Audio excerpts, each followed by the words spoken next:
Once upon a time, in a grand kingdom, lived a princess whose beauty was renowned far and wide. Yet, as stunning as her features were, her heart was equally cold and her manner unspeakably haughty. No suitor who came to court her was ever deemed worthy. She possessed a cruel wit and took great delight in mocking the earnest men who sought her hand in marriage. Desperate to see his daughter wed, the old king hosted a magnificent banquet, inviting nobility from across the realm.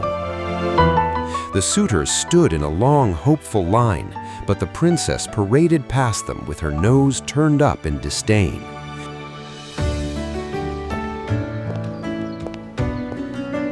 One was as round as a barrel, another as pale as death.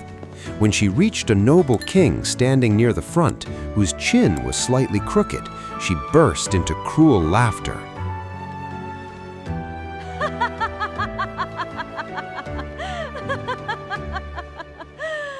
"Look at him," she crowed. "He has a chin like a thrush's beak."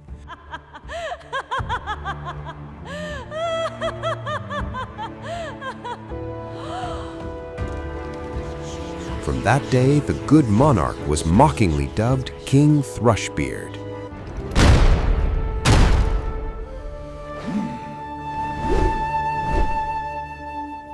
Witnessing his daughter's atrocious behavior, the old king finally lost his temper.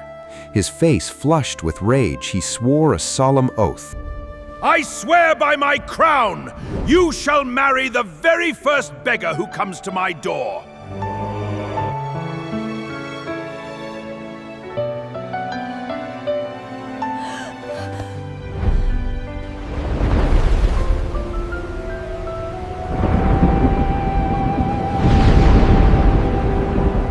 A few days later, a ragged minstrel began to sing outside the palace Pity window. for the poor and the blind, copper for a song in the rain. Heavy is the weight. For the wind and the rain they die. And the cart is at the door. The king immediately summoned him, sent for a priest, and wed his horrified daughter to the filthy beggar on the spot.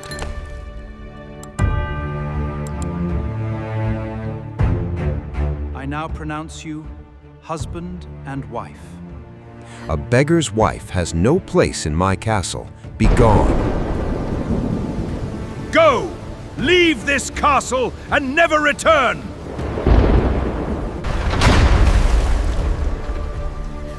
Stripped of her silks and dressed in rough cloth, the princess was led away by her new husband. They walked for miles until they reached a magnificent, sprawling forest.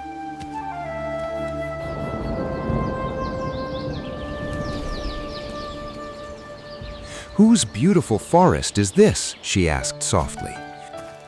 Who owns this forest so wondrous and grand? King Thrushbeard owns it, and all of this land.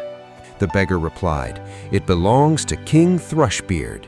Had you taken him, it would be yours." The princess hung her head, weeping. "Oh, foolish me, if only I had taken King Thrushbeard." They passed lush green meadows and a bustling city, and each time the answer was the same. They belonged to the very king she had so ruthlessly scorned. At last, they arrived at a wretched, tiny hovel. "What is this miserable shack?" she cried. "This is our home," the beggar said. "Now make a fire and cook my supper." But the princess knew nothing of chores. The beggar had to do it himself. Over the next few days, he tried to teach her to weave baskets and spin thread, but the harsh willow and rough yarn only cut her delicate fingers until they bled.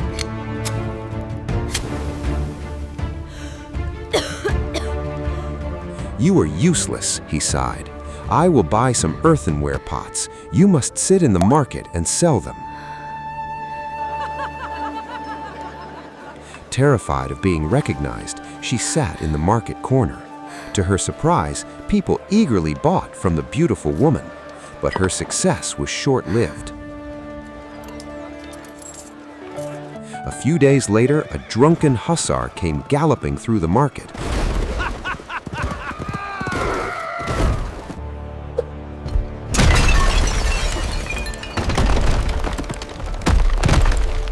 riding straight over her pots and smashing them into 1,000 pieces. She returned to the hovel in tears. Her husband scolded her and declared she must now work as a kitchen wench at the nearby royal palace.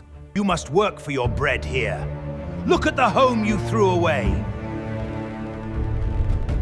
The princess was relegated to the lowest tasks, scrubbing floors and doing the dirty work.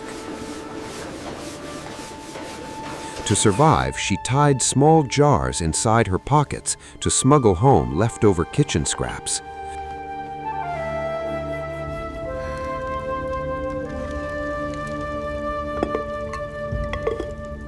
One evening, the palace was abuzz. A royal wedding was to take place. Drawn by the music, the princess peeked into the grand hall. Suddenly, a handsome man in velvet seized her hand. It was King Thrushbeard. She tried to pull away, but he dragged her onto the floor. The string holding her pocket snapped. The jars shattered, spilling greasy scraps across the floor. The court erupted in mocking laughter. Overcome with profound shame, the princess turned to flee, wishing the earth would swallow her. But King Thrushbeard caught her gently at the stairs. "Do not be afraid," he said softly. "I was the beggar who lived with you in the hovel. I was the hussar who smashed your pots. I did all of this to crush your proud spirit and punish the arrogance with which you mocked me." The princess wept bitterly. "I have been so wicked," she sobbed. "I am not worthy to be your wife." "The hard days are over," King Thrushbeard smiled. "Now we shall celebrate our true wedding."